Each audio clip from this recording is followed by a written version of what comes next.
Okay, Unit 5, and this is Lesson 5.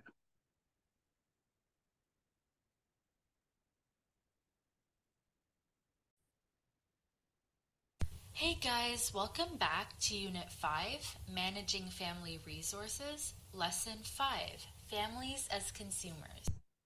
So our learning goals for this lesson will be to recognize strategies for making informed and responsible consumer decisions. And you're going to be determining whether marketing can be factual or misleading.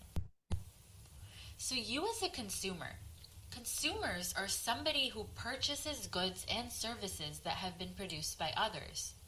Individuals and families, as we have mentioned before, now depend on others to sell products since they no longer produce most of what they need. This can be challenging. As a consumer, you make choices about how and when to spend your money. And there are many ways on making consumer decisions. You must consider these factors, such as income, environment, personal interests and values, peer pressure, and advertising.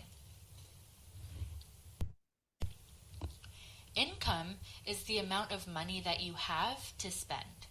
It's the primary factor in determining the quantity and quality of your products.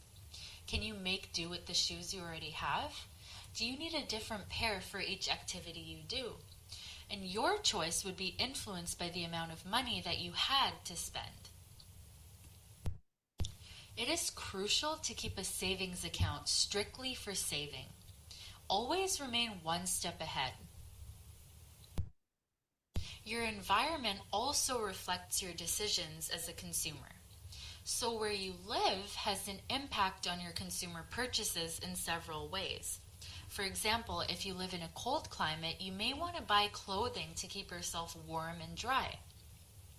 Do you live in an urban or rural or suburban area? How about transportation? Do you need a car, or can you easily travel with public transit or walking? Your environment will determine both your requirements and the selection of the goods and services available to you. So now we're going to be looking at personal interests and values as an influence on consumer decision making. For example, if you have an interest in music, you may choose to spend your money on speakers or a new pair of headphones. If you value information and learning, you may choose to spend your money on books instead. Do you enjoy spending money on activities or possessions? Hobbies, interests, and activities will affect buying decisions. Are they needs or are they wants? So now we're going to be looking at peer pressure. Purchases made by friends may also influence the types of things that you end up purchasing. For example, do you want a new pair of jeans because yours ripped? Or do you want them because all of your friends rave about the specific pair of jeans? Do you think that's a good consumer decision? Only you can and are allowed to determine the best use of your money. You're entitled to that. Advertising is one of the most prevalent ways to influence consumer decision-making choices. So, it's designed to make you want to buy a product. It has only one purpose, to get you to spend money. And few people admit that they actually get influenced by advertising. When products are advertised, they sell much more. But is the information reliable or is it confusing? So when you're attempting to be a smart shopper, planning purchases is extremely crucial. When you're buying a product with little or no planning, or in other words, impulse buying, this can result in dissatisfaction. It's important that you develop a plan that follows a decision-making model. Any purchase that you intend to make is based on a need or a want.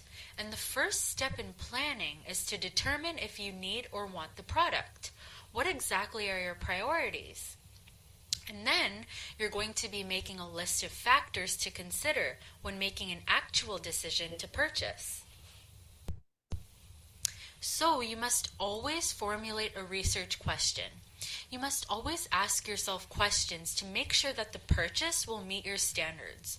So you have to answer the question of what exactly are your standards for the product? What service are you considering to buy? And you must always feel satisfied with your purchase. But it's important to treat yourself every now and then. So, for example, if you were to buy athletic shoes, you must judge it on the quality.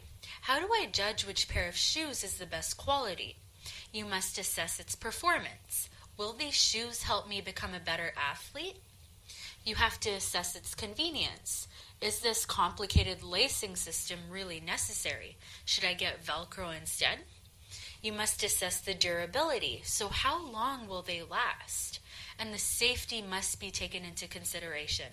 So will the design prevent me from getting injured? So it's important to also look for reviews on your purchase on the internet before buying. This can be looked at from consumer advocate groups providing ratings, knowledgeable staff at the store. They can sometimes be honest because remember, their sole job is to market the item to you. And it's important to do some primary research. So ask some of your friends who have the same product because personal experiences can be more realistic. So, being a smart shopper also requires using advertising.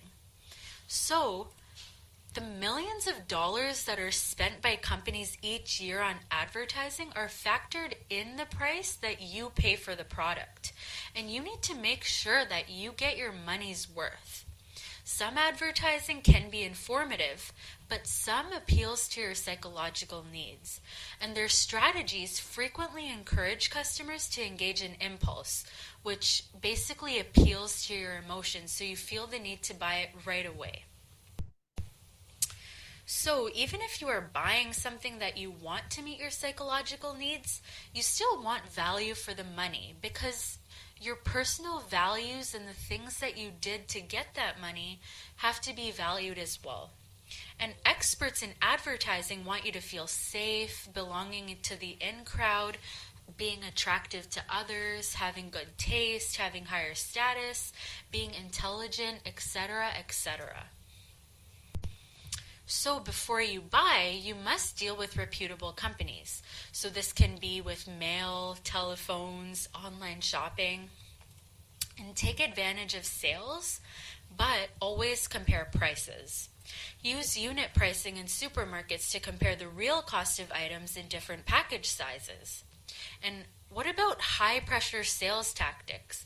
You must walk out of there right away, because you don't want somebody persuading you and forcing you to spend your money. This is your right to refuse. And delivery fees, installation charges, service costs, shipping, and handling must also be taken into consideration when making a purchase. So you must always ask about the seller's refund or exchange policy. And you should read the warranty to see what is covered and what you must do if there's a problem with the product. You should never, ever, ever sign a contract without reading it first. Always ask if something is unclear. Because the job of salespeople is to persuade you into buying as soon as possible. So comparison shopping is also one of the ways to be a smart shopper because you want to find the best quality product at the lowest price. So you can also look at the same product in several stores. It's very easy to do this online, and when you're shopping for groceries, the Flip app on your phone allows you to see grocery deals. Also, is new always best? Well, there's a growing awareness of the need to reduce, reuse, and recycle. So, purchasing used items has become popular and provides a lower cost option for many items. Some think of buying as a flexible rental, meaning that they pass it on to someone else for less money after. It's actually a wise consumer choice to recycle items that outlast their actual use. For example, in garage sales, this allows people to recover some costs of the original purchase that they made. So there are many types of stores which serve different purposes. We have specialty stores, department stores, discount stores, factory outlets, shopping and warehouse clubs, direct sales, mail order and descriptions, and online shopping. So we're first going to be looking at specialty stores. Specialty stores only offer a certain line of products. They have a large set of specific products, and salespeople usually have extensive, amazing knowledge on the products sold in the store. However, the prices are often higher in these types of stores. Examples of specialty stores are pet stores, shoe stores, art stores, etc. So next we're going to be looking at department stores. Department stores offer a large selection of products at a wide range of prices. They're often convenient for one-step shopping. You can buy clothing, appliances, candy, and jewelry all in one store. And also they provide a numerous amount of customer services such as credit as well as gift wrapping. Now we're going to be looking at factory outlets. So they carry products usually at a lower price. The selection and services may be limited to only those produced by that specific manufacturer. Also, seconds may be sold. Now we're going to be looking at discount stores. So discount stores usually carry prices which are lower than specialty or department stores. You must make decisions without the help from sales clerks, and the product quality may not always be consistent. Next, we're going to look at shopping and warehouse clubs. So they often charge a membership fee and provide minimal customer service, and they usually sell their products in bulk. And the price can be lower than at conventional department stores for a larger amount of the product. Now we're going to be looking at direct sales. So this is when somebody, for example, comes to your home to demonstrate certain products to you, such as cosmetics, vacuum cleaners, air conditioners, etc. They also bring samples of products to your home, and you can continue making purchases by phone or online after subscribing to the product. Now we're going to be looking at mail orders. So you order it by subscribing, and it allows you to select items when convenient, and you can also place an order by phone or mail at your own convenience. But this often involves paying a shipping cost, and also allows you to buy goods that might not be available in your community. Now we're going to be looking at online shopping. So online shopping is actually the major shopping method of the recent years. So it's available 24 hours a day, where a wide range of items which are not available locally are available to you by the click of a button. It's efficient, and it involves a shipping cost most of the time. However, it can be very addictive. Retail therapy is one thing, but being a shopaholic is an entirely different thing. And while pop culture views that particular ailment through a rose-tinted lens, Ooh, I wonder if they have that my size. it's an actual compulsive disorder, rooted in the same part of the brain as substance abuse and gambling addiction.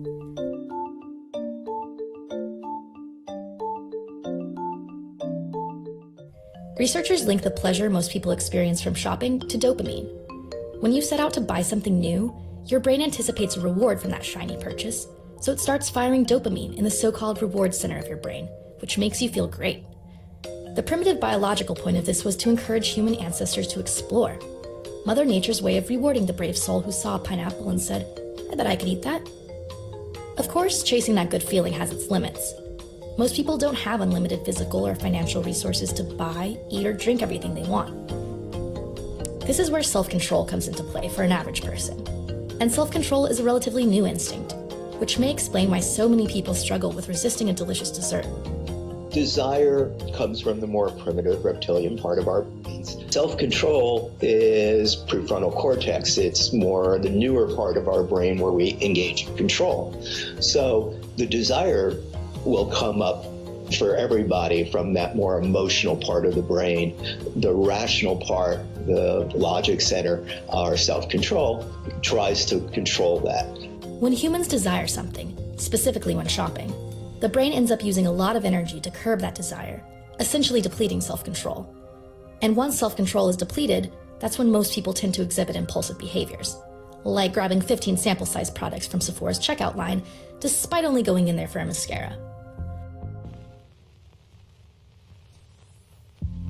Dr. Faber identifies two types of shoppers: compulsive versus impulsive buyers. Most people fall into the latter camp. Some people more than others are more prone to it, but we all do it sometimes. And even the people who are the most extreme at impulse buying sometimes control that buying. We all have desires and impulses to do things. Many of them, in fact, most of them, I'd say, we control.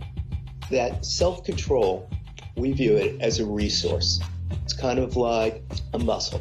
You can work and build up muscles and you can get stronger. If you're lifting weights, there's a limit on, even a lightweight. You can only do so many times, and, lactic acid builds up and, your muscle gets fatigued. Self-control is the same kind of thing, that we can engage in self-control, but within a brief period of time, we can fatigue our ability at self-control and we lose our ability. While most people can more or less exercise self-control when it comes to impulse shopping, an estimated 5.8% of the US population actually cannot. They're known as compulsive shoppers. Unlike impulsive buyers, for compulsive shoppers, buying is not about the desire for an item, it's about creating an escape. Compulsive buyers tend to be perfectionistic. They set very high standards for themselves. Like anybody who sets very high standards, you're occasionally going to fail. For compulsive buyers, they internalize those failures. They don't think of it as, I just didn't do really well, I should have studied harder or something. They internalize it as, I'm a bad person. I'm really awful, I'm not worth anything. For some people who have this, they look to escape these feelings because these feelings are almost obsessional. They're always with them. People find different activities that allow them to escape those feelings for a brief period of time. For some, it's drugs and alcohol. For some people, it turns out it's buying. A 2012 study by Huey Lowe and Nigel Harvey observed 150 participants to compare how compulsive shoppers' decision-making differs from the average buyers. They found that most compulsive shoppers were essentially unfazed by overspending, while a whopping 77% of non-compulsive shoppers were disappointed when going over budget limited their ability to make purchases. They also found that compulsive shoppers were significantly less aware than non-compulsive shoppers of when they exceeded their budgets. That's what happens to people when they shop.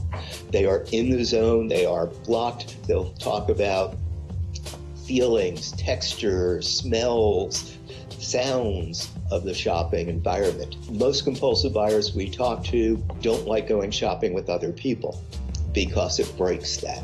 Being completely absorbed by the sensations is what they really seek because it blocks out their thoughts and they don't feel bad about themselves for that period. In fact, some of them will even have these grandiose feelings. They feel like they're powerful or successful when they're shopping briefly, but it's not for the things they buy. In fact, one of the interesting things about compulsive buyers is a large number of them never use the things they buy.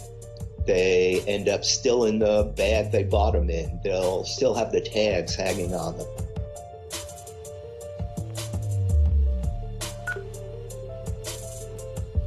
That is, of course, a problem. Shopaholics often end up bankrupt and with strained relationships, like anyone suffering from an addiction.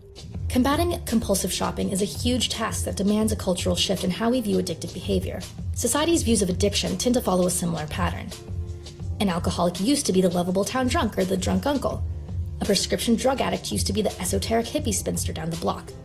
While a shopaholic is a ditzy girl who maxes out her dad's credit card. I think compulsive buying is still not treated as serious. We can accept drugs and alcohol because they're substances, and we ingest them, and so they somehow change us. Well, the fact of the matter is, all behavior changes our brain chemistry, and that's where the addiction occurs. And I think one of the most important things we can do is to realize these things are serious. Solutions are much more attainable for impulsive shoppers. An effective way of controlling impulsive behavior is distance. It's much easier to avoid buying the entire MAC palette if you just beeline for the one eyeliner you came in for. If you can't help but browse, remember to avoid peeking at the counters lining the checkout line, since your self-control is likely to be depleted at the end of the shopping trip. Consider shopping earlier in the day for the same reason.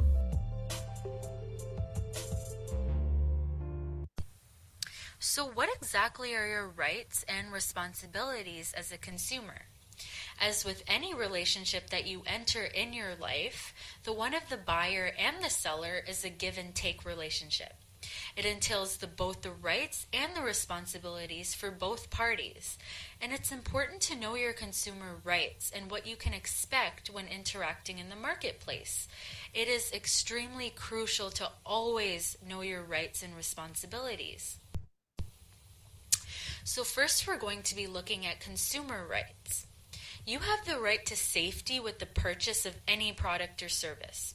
The Canadian Standard Association Seal of Approval assures you that products such as electric appliances have been tested for safety.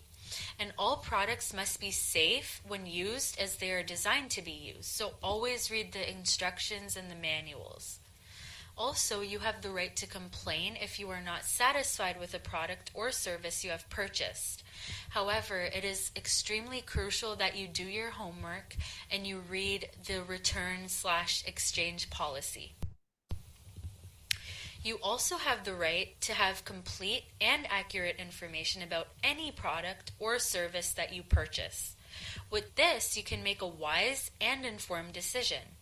And you must choose a product which meets your needs and wants. Federal laws ensure that consumer markets are competitive and they offer products and services at a fair market value. What exactly are warranties? So this usually refers to the length of time that the product is guaranteed to work, as well as to what parts are covered under the warranty. So if a product does not provide a specific warranty, provincial legislation says that implied warranties apply in every sales contract. So you must always check the warranty on a product before purchasing. What exactly are your consumer responsibilities? Often, problems arise because you as a consumer have unrealistic expectations or are not sure of what you need or want. It's important to do your homework.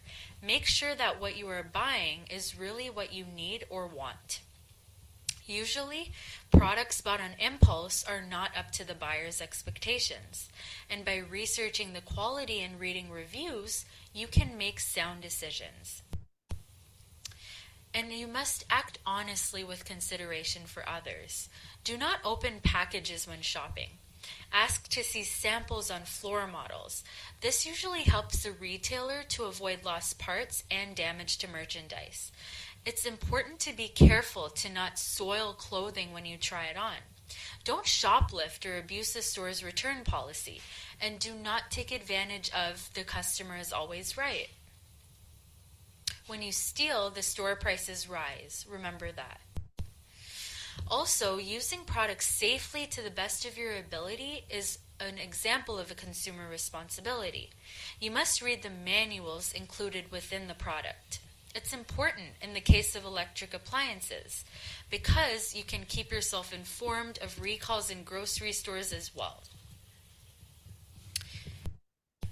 So now I will have you